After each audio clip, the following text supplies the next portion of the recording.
السلام عليكم ورحمة الله تعالى وبركاته، ومرحبا بالجميع وتحية إليكم من جديد. برنامج اليوم هو برنامج مهم موجه خاصة إلى الإخوة والأخوات الذين لديهم تساؤل عن الهجرة إلى الولايات المتحدة الأمريكية. إذن هناك نقاط مهمة سوف نتطرق لها في البرنامج، ولا بأس إن استفدتم من البرنامج أن تقوموا بمشاركته مع الأصدقاء والأحباء، هذا كله لكي تعم الفائدة. ولا تنسوا أن تشتركوا في القناة. إذن بالنسبة للتساؤل المهم الذي يطرح: هل الولايات المتحدة الأمريكية تناسب كل الفئات من المجتمع للهجرة إليها؟ وهل ممكن تحقيق الأهداف بها؟ وهل ينصح بالهجرة في حالة أنه الشخص المعني بهذه الهجرة إلى أمريكا لديه مثلا عمل قار في بلده الأم، مثلا ليس لديه مشكل في عيشه في بلده الأم؟ هنا سوف نجيب بالواضح على هذه التساؤلات المهمة. أولا للتأكيد، بالنسبة للولايات المتحدة الأمريكية تناسب الكل بدون استثناء، سواء المتزوج والغير المتزوج، سواء لديه أطفال أو أبناء أو أسرة. هذا لا يمنع من أن المهاجر سوف يوفر لنفسه كل مصادر العيش يعني الكريم بأمريكا، وهذا بالطبع مع البحث عن الرزق بالأسباب بأمريكا. وليس عائقا أن نجد المهاجر مختلف يعني في الظروف الاجتماعية التي تخصه، سواء لديه أسرة متكونة من أفراد أو لوحده عازب مثلا. ممكن في كلتا الحالتان تدبير شؤون العيش بأمريكا، لأنه الآفاق متوفرة وفرص تغيير يعني الحياة من الحسن إلى الأحسن هي متوفرة وموجودة، شرط أن نجد المهاجر يريد الوصول إلى ما يصبو إليه من تطوير الحياة المعيشية بالجد والمثابرة في كل شيء. وإن شاء الله أموره سوف تتحسن بالخطوات الإيجابية لكي يستقر دوما بالعيش الكريم بأمريكا. وبالطبع الولايات المتحدة الأمريكية توفر هذا، ولازم على المهاجر أن تتوفر فيه الشروط المهمة التي سوف نذكرها لكم بعد قليل. أما بالنسبة للتساؤل المهم عن الأهداف المهمة التي ممكن تحقيقها بالولايات المتحدة، فهذا الأمر عائد للمهاجر دوما. نعم، ممكن تحقيق الأهداف المرسومة التي يريد المهاجر الوصول إليها. هناك مهاجر يريد أن يستثمر مثلا أمواله بأمريكا، هناك مهاجر يريد أن يعمل في مجال تخصصه سواء مهنته أو وظيفته، وهناك من يريد إتمام دراسته وتكوينه للحصول على شواهد عليا لأجل ترسيخ هذه الشواهد في مجال سواء يعني وظيفة أو مهنة.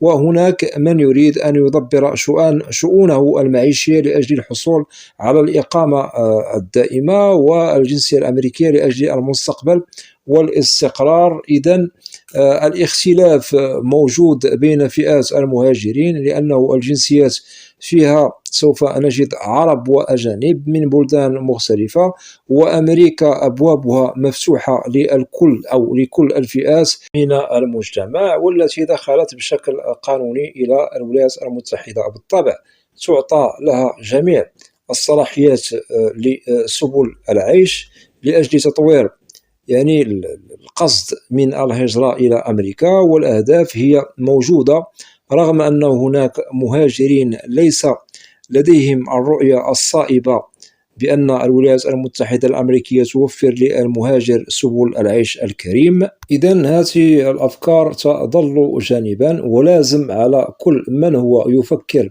بالهجرة إلى الولايات المتحدة أن يضع دائما الأفكار السلبية جانبا. إذن ندعو كل من هو مهاجر كيفما كانت جنسيتك أو تخصصاتك المهنية أو الوظيفية، كيفما كانت ظروفك الاجتماعية، فأنت معني بالوصول إلى الأهداف مستقبلا بأمريكا، شرط أن تكون لديك الرغبة والطموح والنظرة الصائبة والثاقبة لفرض كل النقاط المهمة المتعلقة بتسوية حياتك في أحسن الأحوال، وهذا موجود في أرض الواقع بأمريكا. وننصح كل من هو لديه عمل قار في بلده الأم ولديه كل ظروف الحياة المناسبة في بلده الأم، إذا أراد الهجرة إلى أمريكا فهذا الأمر يعود له، أي أنك كشخص يعني مقيم في بلدك الأم تتوفر على عمل، لديك واجب تتقاضاه يعني مهم ومحترم مستقر، وتعيش عيشا كريما، هنا بالطبع لك واسع النظر في ذلك. في كلتا الحالتين لك الاختيار بنعم، ممكن أنك تهاجر إلى الولايات المتحدة، ولك الاختيار بلا إذا أردت أن تظل في بلدك الأم ليس بالمشكل. إذن الاختيار المناسب يظل لك، وننصح بالطبع هنا بالهجرة إلى الولايات المتحدة الأمريكية في كل الأحوال، رغم أنه لديك مستقر وعمل محترم في بلدك الأم وتستطيع فرض هذا الشيء، أي مثلا تتوفر على كفاءة أو شهادة عليا، أو أنك تتقن مهنة إلى غير ذلك في التخصص الذي لديك فيه إتقان، فممكن لك في هذه الحالة أن تختار الطريق التي شئت كيفما كان مجال وظيفتك ومهنتك لفرضها يعني بالولايات المتحدة الأمريكية، وتستطيع ذلك. فممكن أن تهاجر بشكل قانوني وتقوم بتقديم طلب فيزا عمل بالدخول بها إلى الولايات المتحدة لتطويرها مستقبلا إلى إقامة دائمة عن طريق محامي هجرة. وبالطبع الشخص المعني بالأمر بالاختيار المناسب له في كلتا الحالتان، سواء أراد أن يظل في بلده يعني مستقرا بوظيفته وكذلك لديه واجب مستقر، فهذا يعود لك. وإذا أردت أن تعدل أو تزيد من مستوى معيشتك بالطبع بتقديم على فيزا دخول إلى الولايات المتحدة الأمريكية، فهذا يظل لك، لأنه الاختيار بالطبع هنا يظل لدى هذا الشخص المعني بالأمر، ولا يمكننا أن نؤكد عليه أو نفرض عليه أن يهاجر إلى الولايات المتحدة. نعم، نقول بأن الهجرة إلى الولايات المتحدة تناسب الكل بدون استثناء، رغم أننا سوف نجد بأنك مقيم في بلدك ليس هناك من مشكل، مستقر في العمل، وكذلك تتوفر على واجب يعني شهري محترم، وليس هناك من مشكل في بلدك الأم، فالاختيار يظل لك ليس بالمشكل. ولكن اعلم بأنه ممكن كذلك أن يعني تستقر بالولايات المتحدة، ممكن تطوير حياتك من الحسن إلى الأحسن في حالة أنكم قدمتم على فيزا للدخول إلى الولايات المتحدة الأمريكية بصفة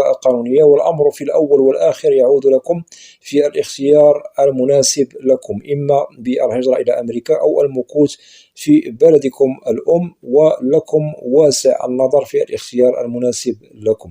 وللخلاصة، كل من يريد أن يبدأ حياة مستقرة هادئة محترمة في تطوير العيش في المستقبل، فننصح بالهجرة إلى أمريكا. فقط لازم النظر إلى مستوى الظروف التي تتعلق بكم على كل المستويات، وننظر إلى الفئة التي تنتمون لها اجتماعيا، وهل المتوفرين على كفاءات وشواهد إلى غير ذلك، وهل تتوفر على الظروف المواسية المقبولة للتقديم على فيزا أو أنواع فيزا الدخول إلى أمريكا.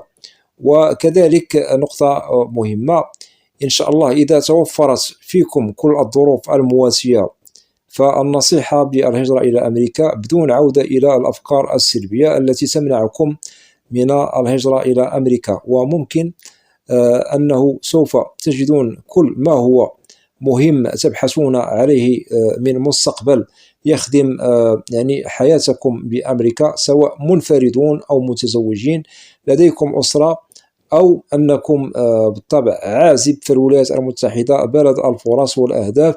ودائما نقولها لكم، واسع النظر في تحقيق المبتغى والمراد بالهجرة إلى الولايات المتحدة، ونتمنى لكم جميعا التوفيق. وفي حالة أنه لديكم أسئلة تتعلق